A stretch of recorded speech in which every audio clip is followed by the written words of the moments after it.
Hi guys, and welcome again to my channel. In this episode, pag-uusapan natin kung paano babayaran ang contractor in the right way. Based kasi on experience, may ibang clients na sobrang galante sa contractor na lahat ng mga request for payment ng contractor ay binibigay nila.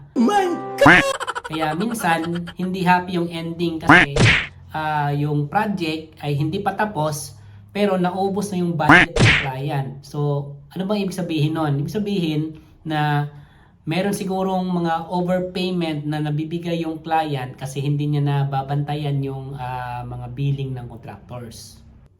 Meron namang ibang clients na dahil sobrang makasiguro siya dun sa sa project niya, ay hindi na babayaran din naman yung mga contractor ng tama. So, medyo pangit din naman yung ganon. Para tama yung pagbayad sa contractor, kailangan lang gawin tong mga sumusunod. Number 1, you will require the contractor to submit the bill of quantities based on the approved contract amount. Okay? Bill of quantities. So, kailangan yon. Mas maganda kung maibigay ito ni contractor bago mo siya mabigyan ng down payment. Kasi yung bill of quantities, para siyang resibo sa grocery na nakasulat lahat ng items with ilan yung quantity at ilan yung unit price. So, makikita mo doon yung total amount para siyang resibo. So, in construction, yung bill of quantities, ganun siya. Meron siyang mga items doon and scope of works na nakasulat. Naka-itemize doon yung mga scope of works na gagawin with the corresponding quantity. May makita ka doon mga unit and yung mga unit cost and also the amount. So, yun yung magiging reference natin to compute the accomplishment of the contractor. Number 2, na kailangan mong i-require sa contractor, pag nag-submit siya ng progress billing, kailangan siyang may accomplishment report. So, yun nga, nabanggit natin na yung reference for the accomplishment report is yung bill of quantities. Kasi, yun yung pinaka-mapa natin, yung bill of quantities. So, isusulat niya doon, lalagyan niya doon ng mga percent accomplished, yung mga work items na nakasulat doon sa bill of quantities. So, yun yung dapat mong makita doon sa naka-attach doon sa progress billing niya.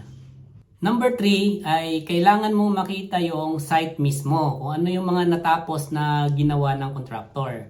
Ngayon, kung nasa malayo ka naman at di mo mabisita yung site, you will require the contractor to submit the accomplishment report with the progress photos para yun yung maging basihan mo sa pag-evaluate mo ng billing niya.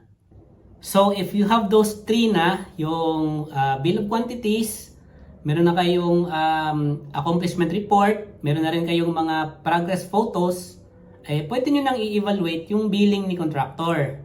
So, let's say ito yung bahay na pinapagawa mo. Okay, nasa picture. So, isang picture lang talaga yung available, no? So, makita naman dyan na yung bahay na ginagawa, meron na siyang mga hollow blocks na wall, no? Tapos, siguro meron na rin, tapos na siguro yung footing niyan, tapos meron na rin siyang mga columns niyan na nakatayo. O, diba? Pero wala pa siyang plastering. So, yan. Yung bahay na yan, halimbawa, yan yung i-evaluate natin. Okay. Let's say, ito naman yung bill of quantities ng bahay na yan.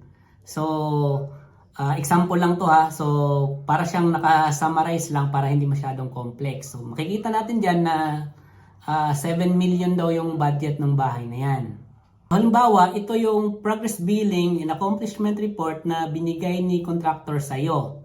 So again, yung client, it is your right to evaluate kung ano yung pinapasa ni contractor, lalo na pag progress billing and accomplishment report. So pwede nating i-check yan. Ito yung accomplishment report ni contractor. Sabi niya, nasa 63% na daw siya. So kung titingnan natin yung picture, kayo ba sa tingin nyo nasa 63% na yung ganyang itsura? No, di ba? So, kailangan nating i-evaluate yung pinasa niya na accomplishment report. So, let's say na-evaluate natin siya and then ito yung lumabas sa evaluation natin. So, from 63% accomplishment report ni contractor, lumalabas na nasa 41% lang pala siya. Okay? So, 'di ba, mas mababa 'di ba sa evaluation natin. So, ano ba yung pino-point out ko dito sa example na to? So, ang punto dito is that from this evaluation, may iwasan nating magkaroon ng overpayment kay contractor. O, 'di ba? So, ito yung mga kailangan nating makita pag halimbawa nagsasubmit na ng progress billing si contractor. Ang next step natin is yung paano naman natin malalaman kung yung amount due kay contractor. So, madali lang po yan. So, tingnan po dito, ito yung example ko kung paano pag-compute ng amount due kay contractor. Ganito pag-compute ng amount due kay contractor. So, first, meron tayong contract amount which is example natin nasa 7.3M, okay? And then kung halimbawa, mayroon tayong down payment na binigay na 20%. So, yan, nakasulat yung amount. And then, ang next na gagawin is i-reflect natin yung accomplishment ni contractor to date. So, ilagay natin dyan yung 41% mahigit na accomplishment niya. Ang next niyan is mayroon tayong mga ililes, okay?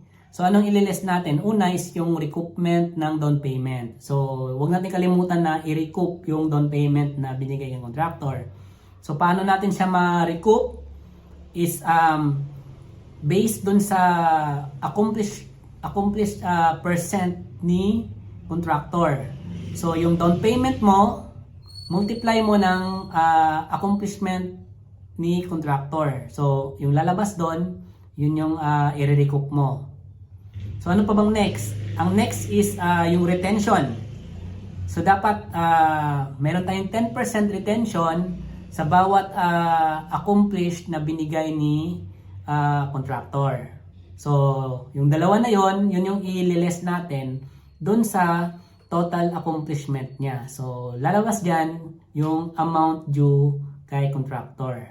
Lagi lang tandaan guys na every progress billing, huwag kalimutan yung retention and yung recoupment ng down payment para hindi tayo mag-overpayment kay contractor. So kung hindi mo na-gets yung computation, pwede mo naman siyang i-rewind. I-rewind mo na lang yung explanation ko para ma-gets mo yung paano pag-compute ng amount due to contractor. I hope nakatulong tong topic na to kung paano bayaran si contractor the right way. If you have questions, pwede po kayo mag-leave ng comment dyan sa baba, sa comment section. And try nating sagutin in the next episodes. If you are new to my channel, please do subscribe and hit the notification bell para maging updated kayo sa mga bagong videos na i-upload ko. Again, ako si Tito Mars and have a nice day. Bye!